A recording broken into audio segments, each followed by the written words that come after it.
பாவத்தின் சம்பளம் மரணம். இது உலக ஜனங்கள் அனைவருக்கும். சசிகலா நடராஜன் மட்டும் பாவம் செய்யவில்லை. அவள் பாவத்திற்குரிய மரணம் அவளுக்காக வைக்கப்பட்டிருக்கு என்பதற்கு அர்த்தம் என்னவென்றால், சசிகலா நடராஜனுக்கு கொடுக்கப்பட இருந்த மரணம் அவளுக்காக வைக்கப்பட்டிருக்கிறது. ரிசர்வ் வச்சு வைக்கப்படி எப்படா மரணம் கொடுப்பேன். தற்போது செயற்ப கொடுக்கிறேன். தற்போது நான் சொன்னபடி கேட்கவில்லை. அதிமுக பொதுச் செயலாளர் பதவியை கொடுத்தேன்.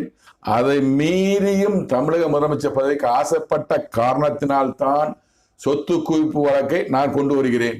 என மரணம் கொடுக்க நினைத்த கடவுள் மரணம் கொடுக்க வேண்டாம். சசிகலா நடராஜனை வைத்து சில காரியங்களை செய்ய கடவுள் நினைக்கிறார்.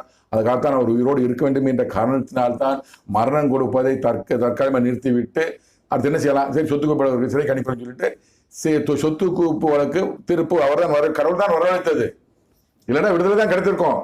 அதிகமாக பொதுச் செயலாளர் பதவியில் சசிகலா நடராஜன் தொடர்ந்து இருந்திருந்தால், தமிழக முதலமைச்சராக ஓ பன்னீர்செல்வம் இருந்திருந்தால், தற்போது அடுத்து சொல்லுகிற